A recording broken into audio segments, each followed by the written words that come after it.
Bonjour à tous et bienvenue dans cette nouvelle vidéo. Aujourd'hui on va parler du bottleneck. Alors on en entend beaucoup parler depuis quelques années, machin, etc. Bon, tout le monde croit que sa config est bottleneck, la plupart pas tant que ça. J'explique. Le bottleneck c'est quelque chose de très simple à comprendre. En gros, quand vous allez prendre une bouteille et que vous la retournez, ça le dans tous les sens, ou dans un entonnoir, vous mettez trop de liquide dedans, et ça remonte au fur et à mesure parce que du coup, le trou de sortie est réduit. C'est exactement ça. Vous avez les informations d'un de vos périphériques, généralement la carte graphique, qui va envoyer trop d'informations pour le processeur. Du coup, le processeur n'arrive pas à calculer tout ce que la carte graphique envoie, et là, ça plante. Ça peut vous amener des freezes, ça peut vous amener de gros ralentissements, ça peut complètement planter et fermer les logiciels, ça peut faire plein de choses. Pour le déceler, c'est très simple. Généralement, vous allez ouvrir le gestionnaire de tâches, vous partez dans Performance, et là, vous verrez l'utilisation de votre processeur en temps réel. Faites-le sur un gros jeu si vous avez un deuxième écran. Sinon, c'est un peu plus compliqué, mais ça se fait aussi en passant simplement en fenêtré. Vous mettez le jeu en plus petit, vous mettez le gestionnaire de tâches à côté, et vous pouvez voir les choses. Dans de plus rares cas, ça arrive avec la carte graphique qui, elle, n'est pas assez puissante. Mais c'est moins un bottleneck dans le sens où juste on demande trop de puissance à une carte graphique qui ne l'a pas. C'est pour ça que là, on va vraiment plus se concentrer sur ce côté du CPU, parce que pour le reste, c'est juste un manque de ressources évident. Bien que ce soit le cas aussi pour le processeur. Si par exemple vous avez un processeur très puissant, vous avez acheté un i7, mais avec une petite 2060, voilà, tout bêtement. Vous avez acheté un 12e génération, ou un gros AMD, peu importe, et vous avez une petite 2060. Vous allez vouloir jouer en ultra, et évidemment ça va pas marcher. Parce que ce que vous allez demander à votre carte graphique de traiter va être trop gros pour la fréquence et la RAM qu'elle va avoir. Ça va planter aussi. Par contre, le processeur, lui, il peut continuer, surtout si vous êtes en 1080p, puisque, je le rappelle, c'est le processeur qui fait le plus gros boulot en 1080p. Pas dans le sens où c'est celui qui va calculer le plus de choses et gérer le plus de choses, mais dans le sens où c'est là où on impacte le plus le processeur. Un bottleneck se règle assez facilement. Vous avez l'option numéro 1, la plus simple, changer votre processeur. Il n'y a pas plus simple, mais ça coûte des sous. Qu'est-ce qu'on fait quand on n'a pas de sous? On optimise. Donc, soit vous allez régler un petit peu vos jeux, ou utiliser des logiciels moins lourds, ou régler correctement vos logiciels, mais parfois c'est pas toujours possible. Pour régler un jeu, vous enlevez au maximum tout ce qui peut prendre de la charge CPU. Aujourd'hui, les jeux nous le disent assez facilement et assez rapidement. Baisser ce paramètre vous permet de réduire la charge CPU, vous permet de réduire la charge CPU et GPU, etc., etc. Pour ces jeux-là, du coup, vous avez cette facilité-là, mais en général, on va être au niveau de l'occlusion ambiante, le brouillard volumétrique, ce genre de petits paramètres. Ça vous affine les textures, c'est plus joli, mais ce que vous voulez, c'est jouer de façon fluide. Donc, vaut mieux jouer de façon fluide avec un jeu un peu moins joli que jouer avec un jeu très joli, mais blindé de saccades. C'est pour ça que, en général, on va vous dire d'optimiser vos jeux. Vous ne pourrez pas toujours lancer tous vos jeux en full ultra avec votre résolution sur des gros montants de FPS. On va se dire au minimum 60. C'est pas toujours possible. Même moi, par exemple, je fais pas tourner Cyberpunk en ultra, ce qui est un exemple extrême bien sûr, mais je le fais pas tourner en ultra avec ma config. Et il y a plein de jeux que je ne fais pas forcément tourner en ultra avec ma config. Par contre, je vais optimiser mes jeux. Ce qui va me permettre de récupérer le plus de FPS possible, d'avoir l'image la plus jolie possible, et le tout avec un maximum de fluidité. Ça, c'est quelque chose qui n'est pas compliqué à faire, mais qui prend un petit peu de temps. Il va vous falloir à peu près 5-10 minutes. Vous allez dans les réglages de votre jeu, vous faites vos petits trucs, vous essayez, vous voyez ce que ça donne au niveau des performances à chaque fois, et surtout si l'image vous plaît. Et après, vous faites les concessions en fonction de ce qui vous convient ou non. La dernière option, ça va être l'overclocking. Mais t'as toujours pas sorti la vidéo? Oui, je sais. Mais en gros, l'overclocking, ça va vous permettre de surcadencer le processeur, ça je l'ai déjà expliqué. Vous allez du coup grappiller quelques mégahertz par-ci par-là, qui vont peut-être vous permettre de réduire légèrement la charge. En gros, vous allez forcer votre processeur à aller plus fort que ce qu'il faut. C'est un peu comme quand vous faites un effort. Si vous êtes en train de courir, vous en pouvez plus, mais vous êtes en train de vous dire « il me reste 10 mètres à faire ». Et vous donnez tout pour ces 10 mètres-là. Et bien vous allez solliciter votre processeur un peu de la même façon. Vous allez lui donner ce second souffle, il va du coup être un peu plus puissant, par contre il va forcément plus chauffer et plus consommer. Si jamais je vous fais chier aussi depuis pas mal de vidéos avec le refroidissement, c'est parce qu'il a son importance. Plus un composant va être chaud, moins il va être efficace. S'il est moins efficace, il va se brider.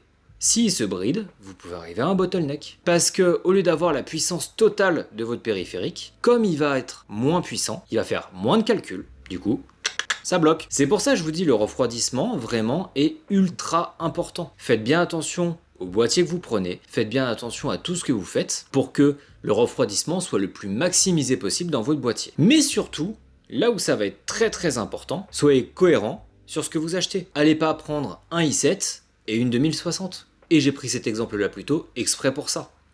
Vous allez prendre un processeur qui va se situer vraiment, par exemple, dans une idée haut de gamme, avec une carte graphique d'entrée de gamme. Évidemment, les deux n'iront pas très bien ensemble. C'est pas très grave. Si vous faites les choses dans ce sens-là, c'est pas très grave, et d'ailleurs, en général, ça se fait même un peu plus à l'inverse. En général, les gens vont mettre un gros budget dans la carte graphique, et moins dans le processeur. En se disant, bon, tel processeur, ça ira, il coûte 200 balles, vas-y, je le prends. Et puis, par contre, pour la carte graphique, je veux absolument une 4090 plus maxi best-of. Bah du coup non, parce que c'est complètement con de prendre un énorme périph' qui ne pourra pas être utilisé correctement parce que votre config ne suit pas. Tout bêtement. Votre processeur, si vous prenez, je vous dis n'importe quoi, un petit processeur, un Ryzen 3600 ou un i3, ça ira pas ensemble. Parce que lui, il va être fait pour calculer un flot d'informations qui est celui-ci, et vous lui envoyez la mer Méditerranée. Bon, bah si on envoie la mer Méditerranée dans une petite rivière, laissez-moi vous dire que ça va être légèrement compliqué. C'est un peu le concept. Ou si vous demandez à une Clio d'aller à 350, peu importe, vous voyez un peu le concept. Vous avez des limites. Et évidemment, même si vous foutez un overclocking max sur l'i3, il pourra jamais tenir une 4090. Ou une 7900 XTX, peu importe. Du coup, soyez vraiment cohérent sur ce que vous achetez. Essayez de faire une configuration équilibrée, ce qui n'est pas forcément évident. En général, sur les pièces qu'on va acheter, on a une cohérence de gamme. On va prendre par exemple tout ce qui est entrée de gamme, donc dans des prix qui sont les plus bas, et on sait que ces deux-là vont être à peu près l'entrée de gamme.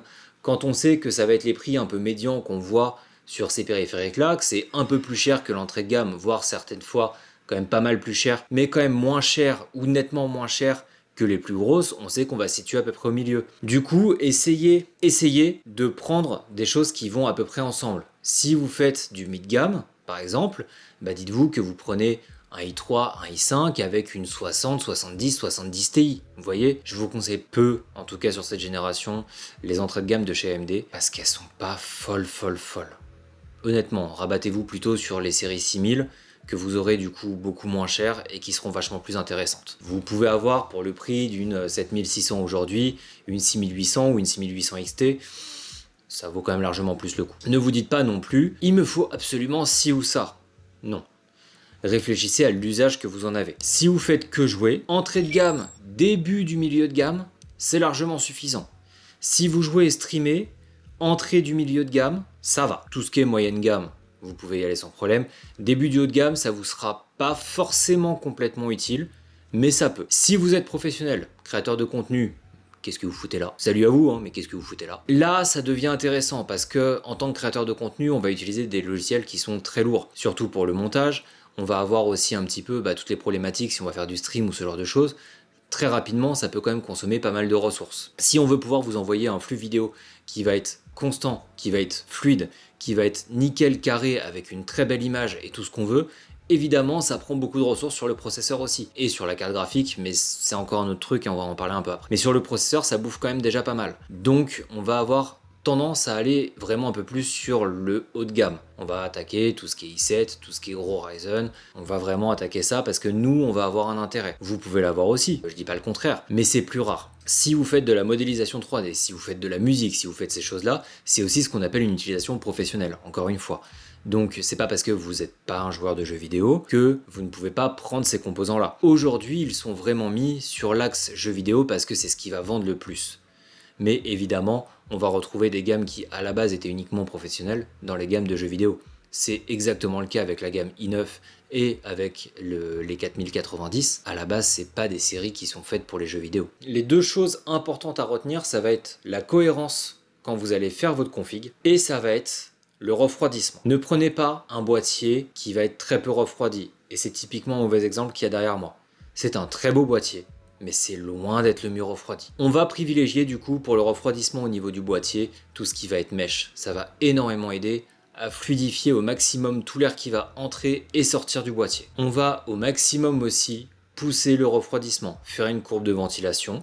Si le bruit ne vous gêne pas, n'hésitez pas à pousser vos ventilos. Auquel cas, on s'en fout. La plupart du temps, vous avez vos casques sur les oreilles. Aujourd'hui, on a assez de logiciels, que ce soit avec Discord, Nvidia Broadcast, Crisp ou n'importe quoi qui nous permettent d'annuler complètement les bruits qu'on a autour. Donc en fait, on les entendra même plus dans le micro. C'est pas un problème. N'hésitez vraiment pas à pousser votre ventilation. Au mieux, ce sera refroidi. Au moins, vous aurez de problème. Ce qu'on peut voir, et c'est ce que j'ai fait personnellement il y a quelques années. Moi, c'était à défaut de budget pour le coup. Je savais très bien que ça allait bloquer, mais ça s'est fait comme ça. La 2080, je l'ai eu parce que mon père avait eu un PC, et donc du coup, il m'avait dit, bah, moi j'ai pas ce besoin-là, donc prends-la. Et voilà. J'avais mon 4690, qui est un très bon processeur que j'ai aimé pendant très longtemps et j'ai utilisé jusqu'à l'année dernière avant que je refasse le PC. Il marchait bien. Dans l'absolu, pour quasiment tout ce que je faisais, j'avais peu de problèmes. Mais j'avais quand même des utilisations qui étaient différentes. Je faisais quasiment que du jeu vidéo. J'arrivais à faire du montage avec, c'était plus long, c'était plus lent, c'était pas du tout les mêmes montages que je faisais pas de rendu 4K. Enfin voilà, c'était du gameplay sur des jeux vidéo, c'était ces choses-là, donc c'était moins gourmand. Mais il y a quand même pas mal de jeux